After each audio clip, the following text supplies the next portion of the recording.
ನಿಮ್ ಪ್ರಕಾರ ಇಲ್ಲಿ ನನಗೇನು ಅಂದ್ರೆ ಇದೆಲ್ಲ ಒಂದು ಷಡ್ಯಂತ್ರದ ಭಾಗ. ಆರೋಪವೂ ಸುಳ್ಳು.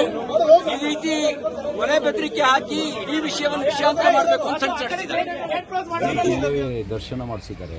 ಬೆಳಗಾವಿ, ಧಾರವಾಡ ಮತ್ತೆ ಬಾಗಲಕೋಟೆ ಜಿಲ್ಲೆ. ಇದು ತಾನಾಸಾಯಿ ಸರ್ಕಾರದಲ್ಲಿ ಮಾತ್ರ ಸಾಧ್ಯ. ಸರ್ವಾಧಿಕಾರಿ ಸರ್ಕಾರದಲ್ಲಿ ಹೆಚ್ಚಿಗೆ ದಿನ ನಡೆಯೋದಿಲ್ಲ.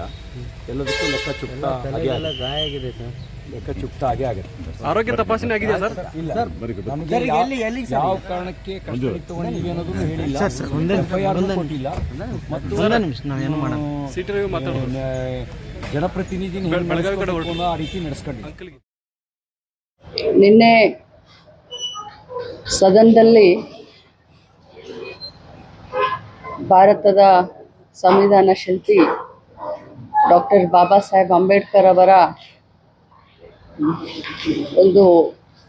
ಅವರಿಗೆ ಅವಹೇಳನಕಾರಿ ಮಾತನಾಡಿದ್ದಾರೆ ಅಂತ ಹೇಳಿ ನಾವೆಲ್ಲರೂ ಧರಣಿಯನ್ನು ಮಾಡುವಂಥ ಸಂದರ್ಭದಲ್ಲಿ, ಯಾಕಂತಂದರೆ ಅಂಬೇಡ್ಕರ್ಜಿ ಅವರಿಂದನೇ ಇವತ್ತು ಮಹಿಳೆಯರು ನಾವು MLA ಆಗಲಿಕ್ಕೆ, ಮಂತ್ರಿ ಆಗಲಿಕ್ಕೆ ಸಾಧ್ಯ ಆಯಿತು. ನಮಗೆಲ್ಲ ಸಂವಿಧಾನದಲ್ಲಿ ಸಮಾನವಾದಂಥ ಹಕ್ಕನ್ನು ಕೊಟ್ಟಂಥವರೇ ಬಾಬಾ ಸಾಹೇಬ್ ಅಂಬೇಡ್ಕರ್ ಅವರು.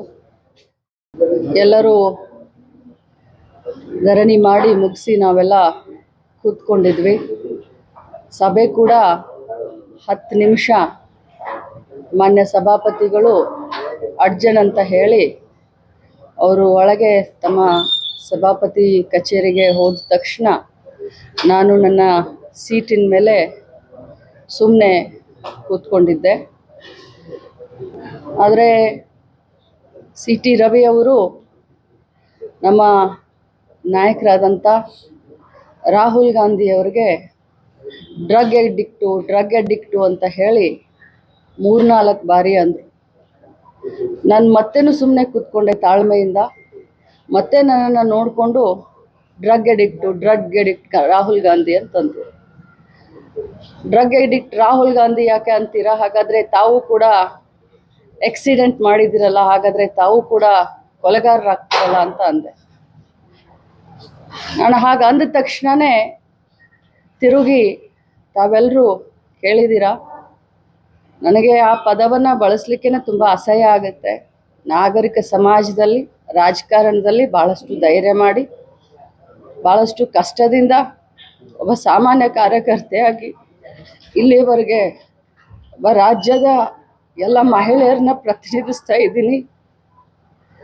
ಇಂಥ ಸಂದರ್ಭದಲ್ಲಿ ನನಗೆ ಆ ಮಾತನ್ನು ಒಮ್ಮೆ ಎಲ್ಲ 10 ಬಾರಿ ಹೇಳಿ ನನ್ನನ್ನು ತೇಜೋವಧೆ ಮಾಡಿದರು. ಇದಕ್ಕೆಲ್ಲ ಹೆದರೋದಿಲ್ಲ ನಾನು. The investigating officer had filed a requisition praying that the FIR has to be transferred to MP/MLA court at Bangalore.